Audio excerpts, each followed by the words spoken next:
Thank you, Nathan. Thank you from Yad Vashem, that I know since a very long time. Two questions I would like to raise first. Why I accepted to work with Babi Yar Holocaust Memorial now? You know that the first time I came in Ukraine, it was in the year 1991.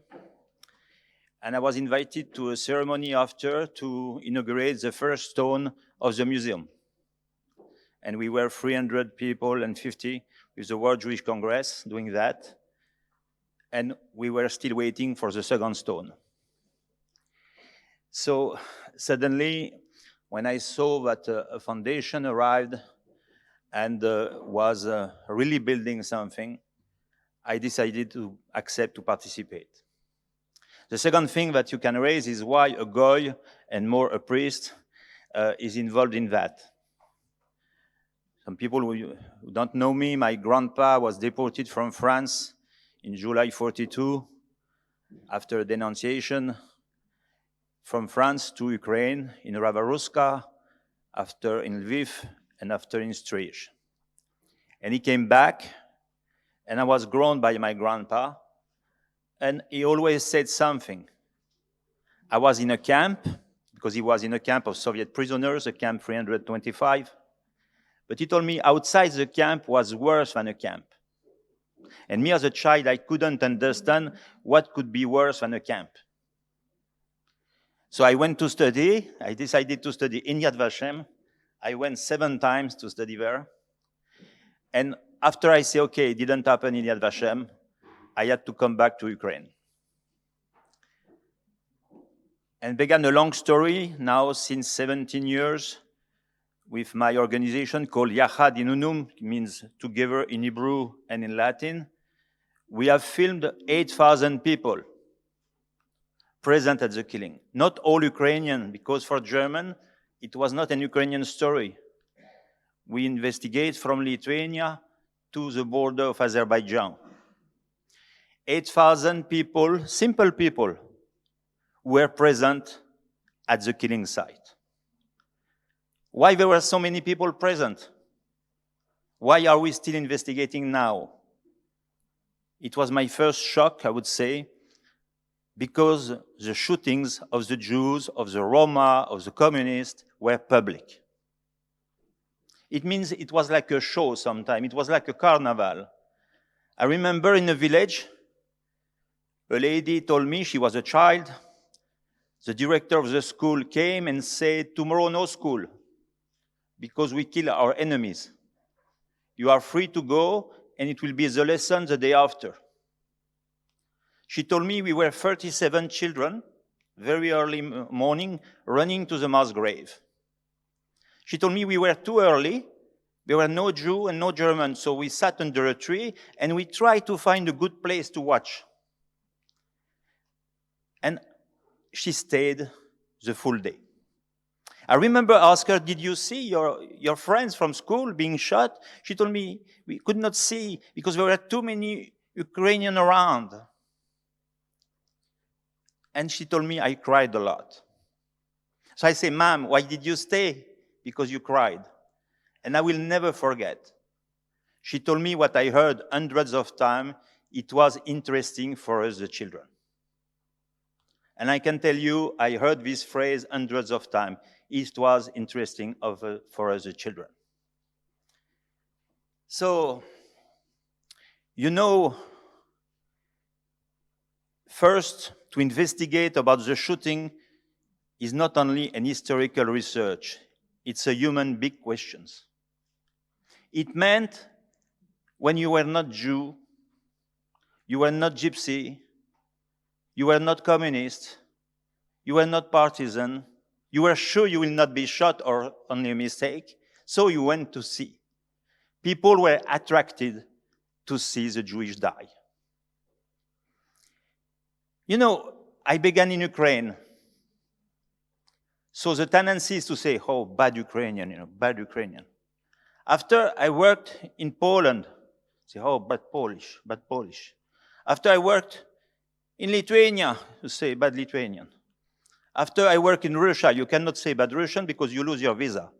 So, and now I work in Iraq about ISIS, and still the same neighbors want to watch. And there's very few Lithuanian and very few Ukrainian and very few Polish. So it's a human question. People during a war, during a genocide, are attracted to watch. I will never forget in the village of Medjiboj, I interviewed a lady. She told me, we saw everything from our house. I said, Mom, can I see your home? But I see your home is too far. We see nothing. She told me, I didn't tell you the truth. My mom came back, it was Sunday, and she said, we have to shoot very well because we will see to kill the Jews.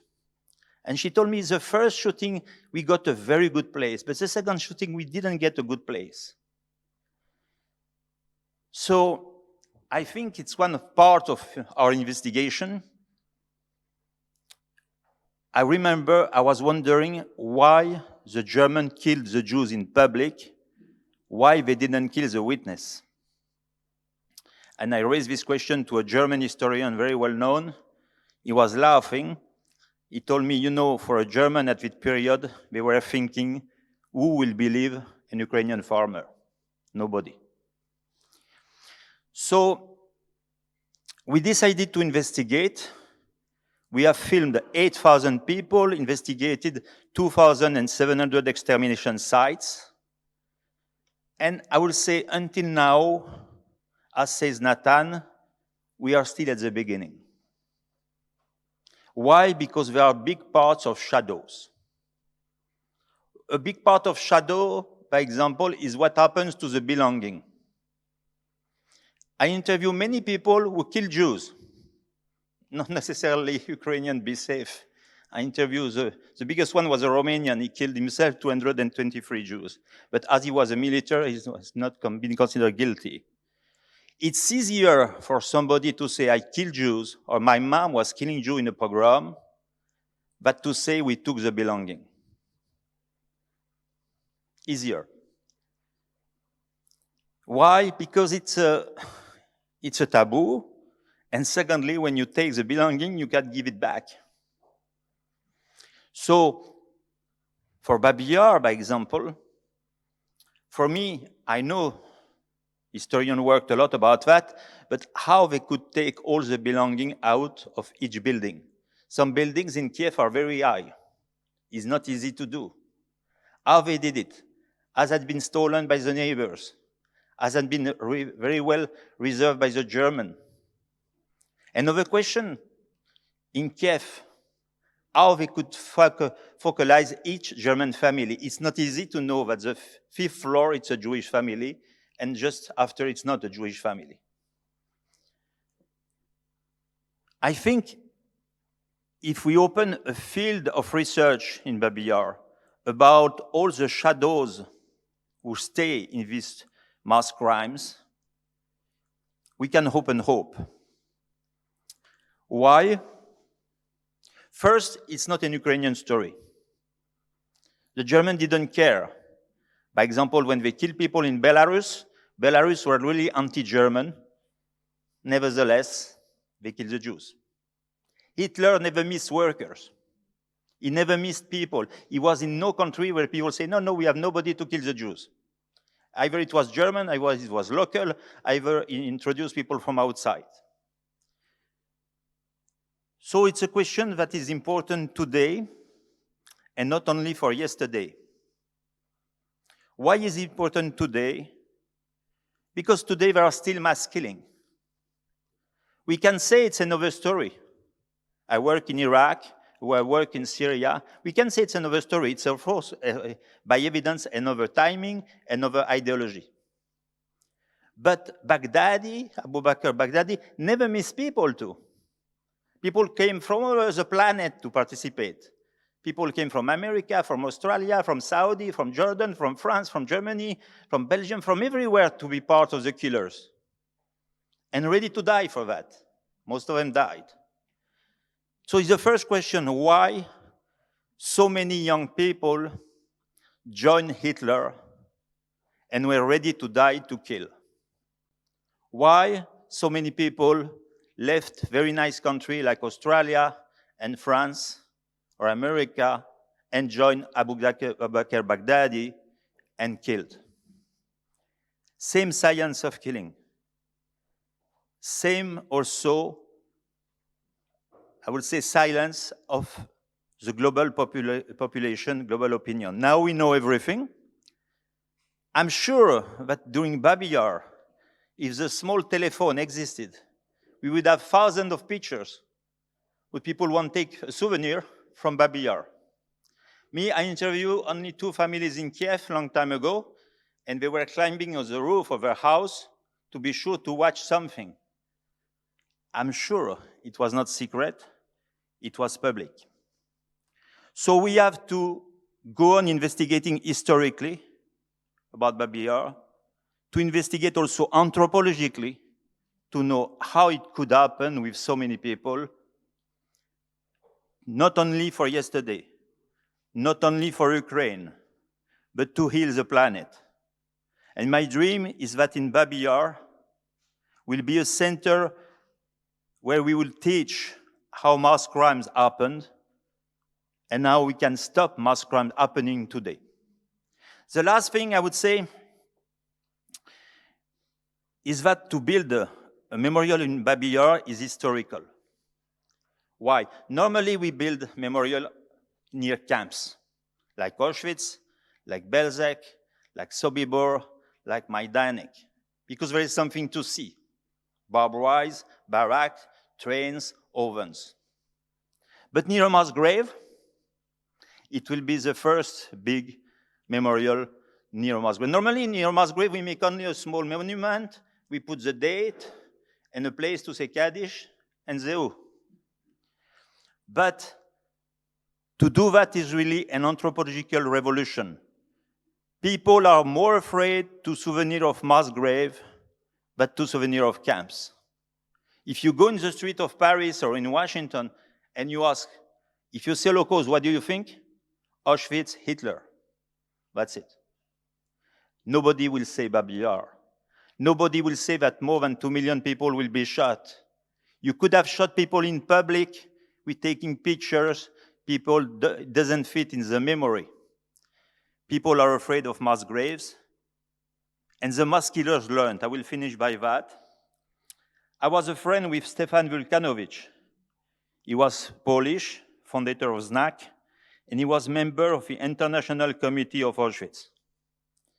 And it was Soviet time when I met him. I will never forget, we had a long discussion in Krakow, and he told me, Patrick, Hitler did a mistake. I said, which mistake? Well, he said, he built Auschwitz. And I asked him, why for you it's a mistake? He told me, because the Jews are coming back. When they killed them in forest, Jews never came back. It was 20 years ago. Now we are here because the Jews are coming back, and the non-Jews are coming back. So it's a signal, because the mass killers, they learned. There is no Auschwitz in Syria. There will be no Auschwitz in Afghanistan. No Auschwitz under Boko Haram, but shooting, bombing, cutting throat. They learned. As I said, the Jews say never again, and the actual mass killers say never again Auschwitz. Don't forget that Hitler stays a brand for mass killing today. When you go in a market in Iraq, you will find minimum 5-6 books about Hitler who are not against Hitler. You find no book of Stalin, no book of Pol Pot, no book of any mass killer except Hitler. He's the brand.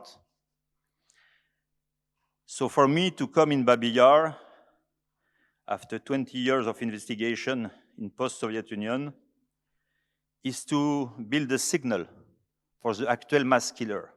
To say, perhaps you are Bashar al-Assad, perhaps you are president of Sudan, perhaps you have the family of Pol Pot. Don't misunderstand.